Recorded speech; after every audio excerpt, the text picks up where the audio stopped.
ನಾನು ನಮ್ಮ ವಿರೋಧ ಪಕ್ಷದ ನಾಯಕರುಗಳು ನಮ್ಮ ಶಾಸಕ ಮಿತ್ರರು ಒಂದು ತಂಡ ಮದ್ದೂರಿಗೆ ಇವತ್ತು ಭೇಟಿ ನೀಡ್ತಾ ಇದ್ದೇವೆ. ಅಲ್ಲಿಯ ಪರಿಸ್ಥಿತಿಯ ಬಗ್ಗೆ ಒಂದು ಸತ್ಯಾಸತ್ಯತೆ ಬಗ್ಗೆ ತಿಳ್ಕೊಳ್ತಕ್ಕಂಥ ಪ್ರಯತ್ನವನ್ನು ಕೂಡ ಮಾಡ್ತೇವೆ. ಅಲ್ಲಿ ನಮ್ಮ ಹಿಂದೂ ಕಾರ್ಯಕರ್ತರಿಗೆ, ಹಿಂದೂ ಸಂಘಟನೆಗಳಿಗೆ ಒಂದು ಧೈರ್ಯ ಹೇಳುವಂಥ ಕೆಲಸವನ್ನು ಕೂಡ ನಾವು ಮಾಡ್ತೇವೆ. ಇದು ಅನಿವಾರ್ಯ ಪರಿಸ್ಥಿತಿಯು ಸೃಷ್ಟಿಯಾಗಿದೆ. ರಾಜ್ಯದಲ್ಲಿ ಇವತ್ತು ಅಶಾಂತಿ ಕದಡುವಂತಹ, ಶಾಂತಿಯನ್ನು ಕದಡುವಂತಹ ಪರಿಸ್ಥಿತಿ ನಿರ್ಮಾಣ ಆಗಿದೆ ಅಂತ ಹೇಳಿದ್ರೆ ಇದಕ್ಕೆ ಸಂಪೂರ್ಣ ಹೊಣೆಯನ್ನು ರಾಜ್ಯ ಸರ್ಕಾರವೇ ಹೊರಬೇಕಾಗುತ್ತೆ. ನೋಡಿ, ಇವತ್ತು ಕಾಂಗ್ರೆಸ್ ಸರ್ಕಾರ ರಾಜ್ಯದಲ್ಲಿ ಬಂದಾಗಿನಿಂದ ಗಣೇಶನ ಹಬ್ಬವನ್ನು ಕೂಡ ಇವತ್ತು ನೆಮ್ಮದಿಯಿಂದ ಇವತ್ತು ಹಿಂದೂಗಳು ಆಚರಣೆ ಮಾಡೋದಕ್ಕೆ ಸಾಧ್ಯ ಇಲ್ಲ ಅಂತ ಹೇಳಿದರೆ ಯಾವ ಪರಿಸ್ಥಿತಿಗೆ ಇವತ್ತು ಕಾಂಗ್ರೆಸ್ ಸರ್ಕಾರ ನಮ್ಮ ಹಿಂದೂಗಳನ್ನು ತಳ್ತಾ ಇದೆ? ಹಾಗಾದರೆ ಹಬ್ಬ ಹರಿದಿನವನ್ನು ಕೂಡ ನಾವು ನೆಮ್ಮದಿಯಿಂದ ಆಚರಣೆ ಮಾಡೋದಕ್ಕೆ ಆಗ್ತಾ ಇಲ್ಲ ಕರ್ನಾಟಕ ರಾಜ್ಯದಲ್ಲಿ ಅಂತ ಹೇಳಿದರೆ ಇದಕ್ಕೆ ಕಾರಣ ರಾಜ್ಯ ಸರ್ಕಾರದ ಬೇಜವಾಬ್ದಾರಿತನ. ನಿನ್ನೆ ದಿನ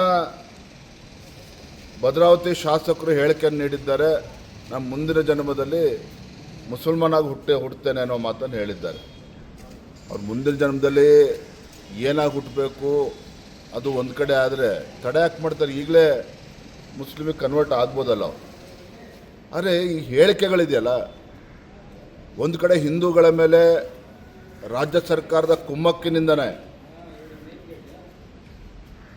ಹಿಂದೂಗಳ ಮೇಲೆ ಹೊತ್ತು ಕಲ್ತೂರುವಂಥದ್ದು, ಹಿಂದೂಗಳ ಮೇಲೆ, ಹಿಂದೂ ಕಾರ್ಯಕರ್ತರ ಮೇಲೆ ಹೊತ್ತು ಅಟ್ಟಹಾಸ ಮೆರೆತಕ್ಕಂಥ ದುಷ್ಟಶಕ್ತಿಗಳು ಇವತ್ತೇನು ಕೆಲಸ ಮಾಡ್ತಾಯಿದೆ. ಇವೆಲ್ಲವಕ್ಕೂ ಸಹ ಒಂದು ಪೂರಕವಾಗಿರ್ತಕ್ಕಂಥ ವಾತಾವರಣ ರಾಜ್ಯ ಸರ್ಕಾರವೇ ಇವತ್ತು ನಿರ್ಮಾಣ ಮಾಡ್ತಾ ಇದೆ.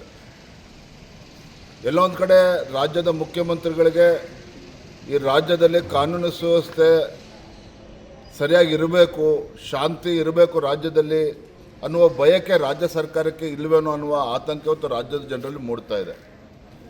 ಒಂದಲ್ಲ ಎರಡಲ್ಲ ಅನೇಕ ಪ್ರಕರಣಗಳು ಗಮನಿಸ್ತೀನಿ. ಧರ್ಮಸ್ಥಳದ ವಿಚಾರದಲ್ಲಿರ್ಬೋದು, ಚಾಮುಂಡಿ ಬೆಟ್ಟದ ವಿಚಾರದಲ್ಲಿರ್ಬೋದು, ಇನ್ನು ಮದ್ದೂರಿನಲ್ಲಾಗಿರ್ತಕ್ಕಂಥ ಘಟನೆಗಳು, ಈಗ ಚಿತ್ರದುರ್ಗದಲ್ಲೂ ಸಹ ನಾವು ಡಿಜೆಗೂ ಕೂಡ ಅವಕಾಶ ಕೊಡೋದಿಲ್ಲ, ಮೆರವಣಿಗೆಗೂ ಕೂಡ ಅವಕಾಶ ಕೊಡೋದಿಲ್ಲ ಅಂತೇಳಿ ಅಲ್ಲಿ ಜಿಲ್ಲಾಧಿಕಾರಿಗಳು ತೀರ್ಮಾನ ಮಾಡಿದ್ದಾರೆ ಅಂಥೇಳಿ ಈಗಾಗಲೇ ಮಾಹಿತಿ ಬರ್ತಾ ಇದೆ.